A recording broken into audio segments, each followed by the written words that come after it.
Hey everybody, Garpo once again with another installment of, the 444. I was looked up to see that I'd made 444 videos, but I love the number 444. It's one of those mystery, angelic numbers, if you will, but the collapse of our society is, I'm not programmed to relax, first off. It's Father's Day. I've been watching the kids all day and doing my best to cope with their antics, and even though, even when I finally get 10 minutes of relaxed time, all I can do is think about how to make a video.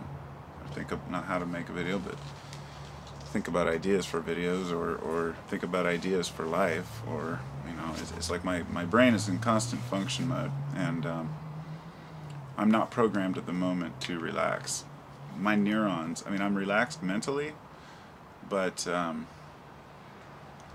constantly, I guess, I'm relaxed physically, but I'm not relaxed mentally. I'm always on the go, but I'm not stressed out. But anyway,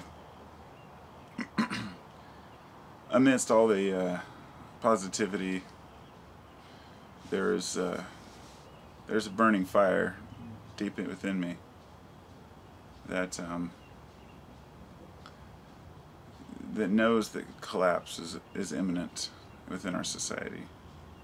And I hate to say that, because it seems like the only way to successfully prosper as a society is to have faith that mankind is going to pull through. And the way that we've looked at the future in the past, judging by the movies we've made, which I won't get into, but movies and television reflect society's ideals, and a lot of archetypes involved there. And we've seen what we thought that the future would be like, and it's nothing like that. It's much more intense, but at the same time much more disorganized, and we can't seem to pull it together. This book right here, it's called Collapse by Jared Diamond. I was going to read some paragraphs out of it, but I decided not to, because it's very boring, mundane kind of stuff. It's a lot of information about past societies. The title is Collapse: How Societies Choose to Fail or Succeed. And throughout my life, I've already come to the conclusion that our society has chosen to fail, because we can't seem to get over some of these differences. And I don't blame society, I don't blame people, because it's just who we are. You find people getting mad at each other for ignorance, like you should know this, and you should know that, and you should educate yourself. And I understand where the fire comes from, I understand that anger, but it's not, you can't push reality on someone when they already have a reality in its place. You can't expect to just have a person read a website and be like, okay, I'm going to change everything about myself, or watch a movie and make a huge change in their life, although it does happen. But most of the time we have these little pushes to drive and change ourselves, and then we fall into the back. And I don't want to think that society has no choice in the matter, that we're definitely going to fail. But after doing enough research on past societies that have collapsed, you can see so many echoes in our current lifestyle. And it has nothing to do with any of the chemicals we've created, or viruses, or nuclear waste. Those are all huge parts of the damage that we've done to our own society.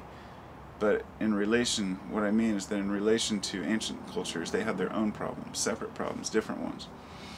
Easter Island is a perfect example of how mankind at one time or another cut down the last tree. Those of you who don't know the story should look into it. But Easter Island has no trees. They may have replanted them since then, but the Easter Islanders, they they disappeared because they used up all their resources. And it was a, you could consider it an archetype in a way, but it's very very good symbol of what's going to happen to our own society.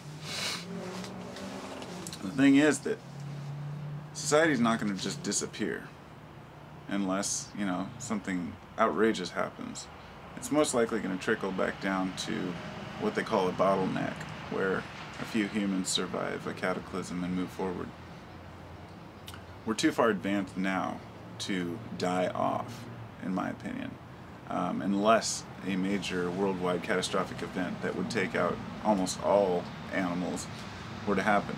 Because humans have figured out how to live underground. We know how to, you know, we have facilities now that could run on nuclear power for, you know, 1,000 years, and not to say that's a good thing, but just saying they exist, and people could hide out as long as they wanted to, grow their own food underground, process from underground aquifers, 1,000-year processed water. You know, there are ways around it, but do you really want to live in that world? You know, since I was about 16, I've been into collapse, you know, the societal collapse, and understanding how it works, and looking for the signs for it. And after a while, I found myself going a little bit crazy, trying to find all the, you know, seeing all the signs, and all the things that I knew were going to happen, and all the things that I heard were going to happen, and just being dumbfounded that they're actually happening. The housing crash, and the market crash, and you know, instilling martial law, the whole FEMA camps, and all the other shit that people are prepared for and people are way too worried about. But the point being that while I tend to, I know a lot of, you know, some folks who may have watched my videos might get you know, upset with the fact that I kind of belittle some of these issues. But that's why I'm making this video, to kind of reinforce to reinforce the fact that I do care about these issues, that I understand that there are illegal detention centers. I realize that the government has been preparing for social unrest for a long time, but I kind of look at it as a duh kind of thing. Well, of course they would. I mean, what government wouldn't set aside, you know, prepared plans of action for social unrest? Because they're not stupid. They know what's coming. They know exactly what's going to happen when the bottom falls out of the market. You got the old 72-hour rule at the stores where, you know, if something big happened, you'd only have 72 hours to get food before the shelves are cleaned out. Now it's a 24-hour rule because they don't even have stock rooms anymore. There's nothing left, folks. I mean, everything, we live on a JIT system, a just-in-time system, where everything is just there when you need it. You know, you go to the store, that food probably came in that day or the day before. It's a quick turnover. And that may not seem like a big deal to some people, but we're living on a razor's edge with our food. And that's the biggest issue, is because when the food's gone and the water's gone, people turn into animals and people go ballistic. And that's why the military is preparing for social unrest. That is why the government has prepared for civil war or civil disobedience. And that's why they're scared to death of large groups getting together. And because the people can make a change if we could figure out how to organize ourselves.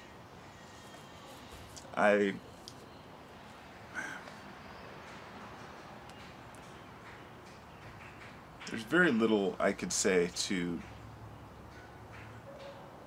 change anyone's mind who has chosen to follow the path of fear.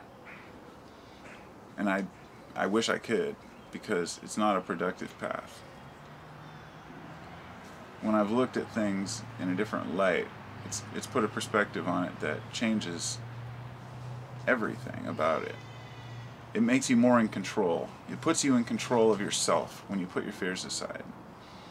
And it makes you, I guess, more able to process things in a calm, rational manner.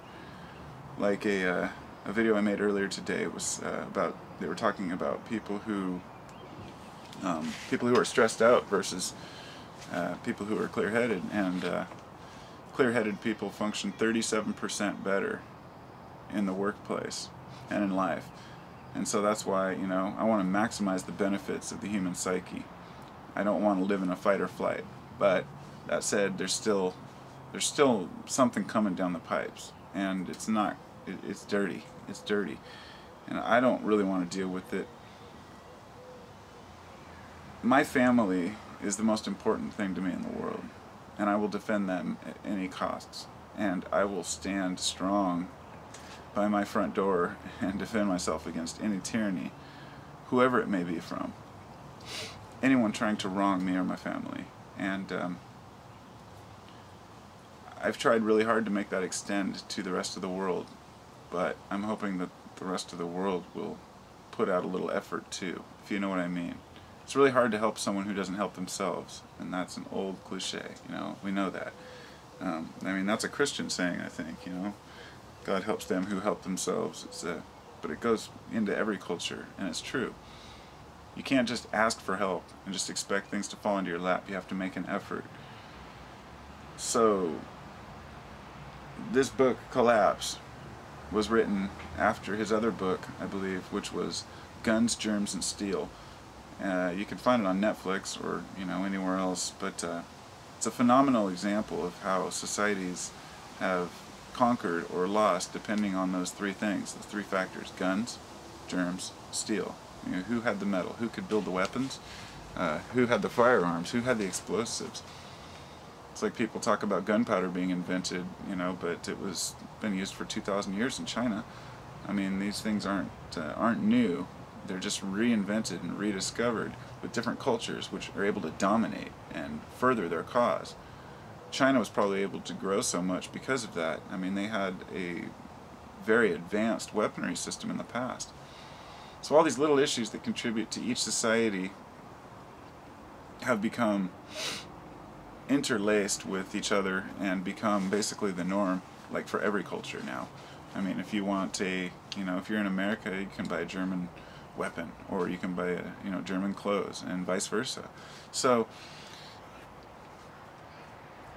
my point only being that everything's just so interlaced right now, interwoven, that if one of those threads break, the whole thing's going to come unraveled.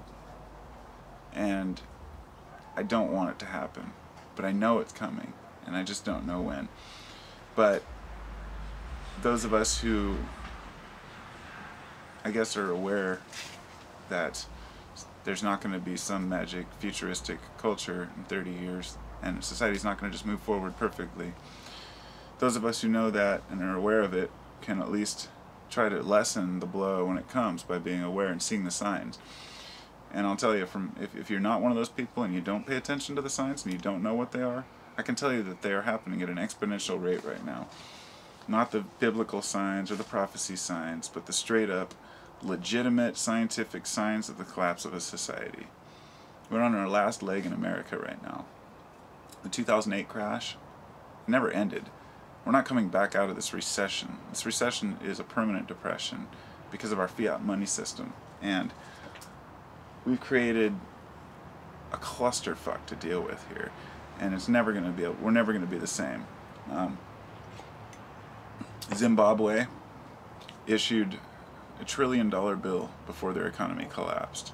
And it would cost, I think, $100 million for a dozen eggs, or 3 eggs. It had gotten so ridiculous because of what their government had done. Ours has been doing it at perhaps a slower rate, but look at how many more people we have than Zimbabwe. Look at what they've really done. And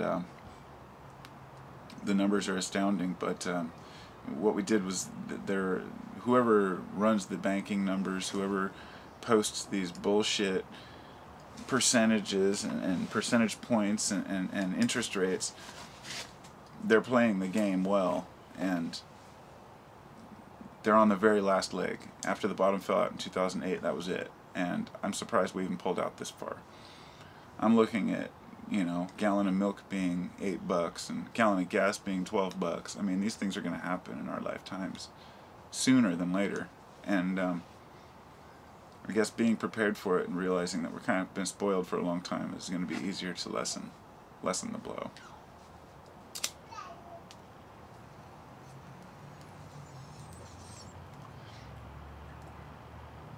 I just cleaned this pipe and put a fresh bowl in it.